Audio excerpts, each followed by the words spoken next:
in the house I grew up in, my parents were often prone to say if I did anything or said anything that was inappropriate or may have looked inappropriate. The phrase was always given to me, well, what will the neighbors think? And so I grew up being very aware of everything that I did, thinking that, well, if I did something wrong or I said something wrong, people will pass judgment on me and ultimately on my family, and I don't want that to happen. Then one day, I ran into a friend. A friend of mine was a Roman Catholic nun from the Sisters of the Holy Child. And she had been in education all of her life, and she retired from education. And one day I met her, and I said, "Oh, Sister Rita, so nice to see you. How's retirement going?" And she said, "It's wonderful." And I said, "Have you found a new calling?" And she said, "Yes, I have. I'm doing spiritual direction now." And I looked at her, and my eyes must have glazed over. And I said to her, "Well, that's lovely, but I'm afraid I don't know what that is. It sounds inviting, though, or intriguing." And she just looked at me, and she said, "Well, I'd like to talk to you about it." She said, "Why don't you come over to the convent one day, and you and I will have a conversation, and I'll tell you about spiritual direction." And as soon as she said it, it was one of those invitations that I knew I couldn't resist. And I said, "Thank you, I'd like to do that." And I knew that I would never rest, my soul would never rest until I had actually completed that invitation. So one day I went over to the convent, and she and I talked, and she explained to me what spiritual direction was all about. And she said, actually, it's not, spiritual direction is a real misnomer for what it really is. And she said, I don't direct anybody. I don't tell anybody what to do. I'm not a therapist. I don't cure anybody of anything. I simply listen, and I listen deeply. And I listen for God within the person. And I help the person to hear God as well.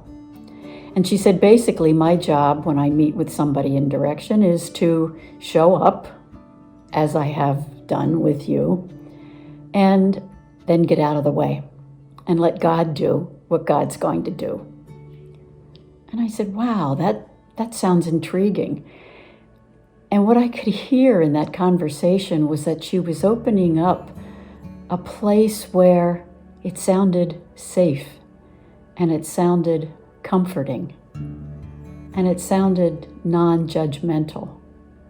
But I wasn't ready to trust that yet. So I said, well, is this something that I could do? After all, she was Roman Catholic. I was Presbyterian at the time. I said, is this something that is open to Presbyterians and Protestants? And she said, well, I've never worked with any Protestants. But she said, if you're willing to put up with me in my Catholicism, I'll put up with you in your Protestantism. I said, okay, let's give it a try. I spent the next 10 years working with Sister Rita, meeting with her once a month, and it became a very safe and comforting place where I discovered that I could say anything and I wouldn't be judged. This was incredible for me. So incredible I could hardly take it in. And I found myself opening up. A whole new world was opening up. A new way of being for me, a new freedom, which is what I was longing for, to think my own thoughts and understand God in the way that I wanted to understand God. And it changed my life. I was with Rita until she passed away. But several months before she passed away, she said to me, "You know, I think you have a gift for spiritual direction." And she said, "I think you need to use this gift because I think the world is going to need what you can offer." And she said, "I'd like you to go and get trained. Learn all you can about spiritual direction, and then make it a ministry. Go out and share what you've learned. Create that safe space for other people because they're going to need it." And I wasn't so sure about this. I thought maybe she was being nice, but there was something within me that trusted her and trusted that she knew what she was talking about. So I did that.